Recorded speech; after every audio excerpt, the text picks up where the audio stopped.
Meanwhile, French lawmakers have granted their approval to a very controversial anti-immigration bill. The approval for this bill is being seen as a bit of a policy victory for Emmanuel Macron. Now, this controversial bill is a compromise that's been forged between Macron's party and the far-right opposition. It also underlines a notable rightward tilt in European politics, causing a lot of unease amongst Macron's left-leaning lawmakers. The vote also has exposed the delicate balance in Macron's centrist majority.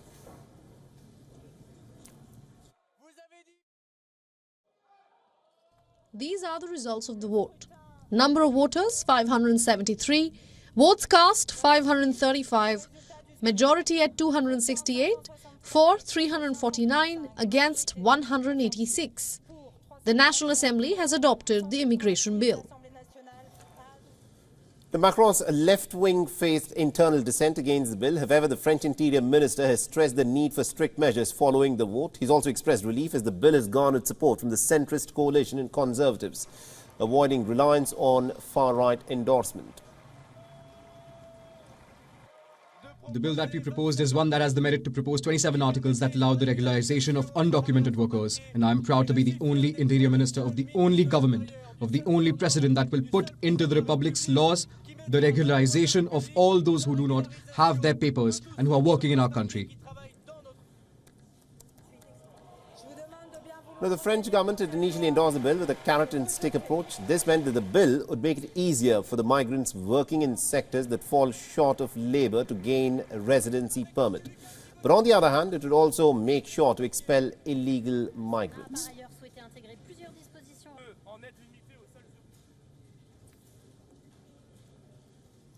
And the bill is basically a mix of measures that are aimed at expelling more undocumented people and improving the integration of migrants. It also facilitates the regularization process for undocumented workers, while providing greater scope for deportation, especially for foreigners who commit crimes.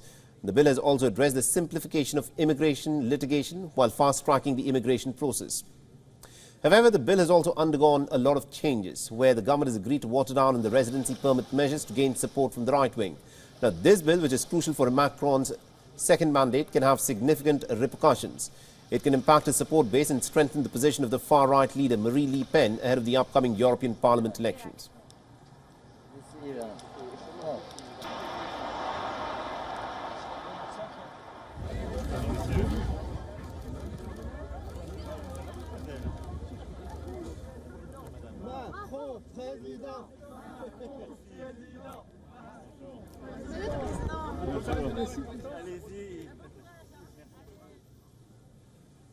And also to give us more details in terms of what this anti-immigration bill, of course, means for French politics and how it's likely to impact the politics for Emmanuel Macron, we're being joined by Ross Collins, who's joining us live from Paris on this broadcast.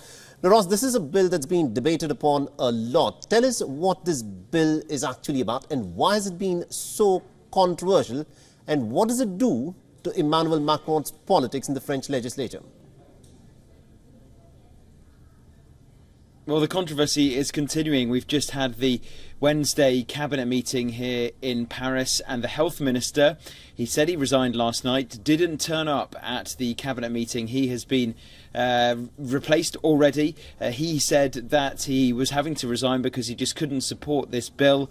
He said it wasn't a mix of firmness and fairness. He said those were the two principles that guided this bill being brought by the French government, with some left-wing elements, some right-wing elements.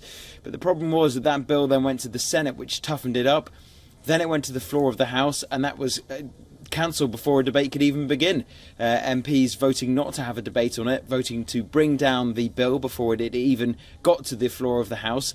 Then there was a mixed parliamentary commission. Some senators and MPs combined to come up with a final wording of the bill, which on Tuesday night local time was put before the House, and it did pass. But all 88 far-right MPs, instructed by their parliamentary leader, Marine Le Pen, actually chose to vote for the bill, something which embarrassed the government because it did show perhaps that Macron and his Prime Minister Elizabeth Borne were teaming up with the far right to get this through. That is something absolutely that the government rules out. Gérald Darmanin, the Interior Minister, it's his bill. He says, we heard him in the introduction there saying that we managed to get this through without the votes of the far right. So it's come down to a lot of parliamentary Ross, arithmetic. it's interesting the latest, that, though, is that let me just interrupt you there, Ross. The bill has gone to the Constitutional Council, which... Right. Now, Ross, the question that I want to ask you is Marie Le Pen, the far-right leader, she's in fact said that it is an ideological victory for her. Because this bill that is so controversial, that has so many far-right measures, that she's effectively saying that, look, Emmanuel Macron has passed a bill that she perhaps would have been proud of. How is Emmanuel Macron responding to it? He thinks that the Constitutional Council will strike down some of those more troublesome, to use the word of the Speaker of the House, more troublesome elements of the bill. Emmanuel Macron speaking today saying, look, I didn't even like all of the parts of this bill, but it is not a dishonourable bill. It is something that we do believe is necessary, this immigration reform. There was glee among the benches of the far right because they believe that they could support this, saying that, look, there has been some changes to the bill. It's much more far right now. That's something that we believe. We need to take a tough stance on immigration, so we will support this bill. But dozens of Emmanuel Macron's lawmakers either abstained or voted against the bill. Real fractures now within his minority government because he doesn't have a majority in Parliament. His own party, Renaissance, is now divided, as we saw with some of those MPs refusing to support this bill, some of the opposition far right choosing to do that, to support the bill in place of the government. So real mix-up now, real problems for Emmanuel Macron and his Prime Minister Elizabeth Borne. Even some people are questioning if she will be able to remain in place. But the next focus is now the bill has to go to the Constitutional Council, which seems likely could well strike down some of those more troublesome elements of the bill. Very interesting. Thank you very much indeed, Ross Cullen, for joining us and getting us that perspective then.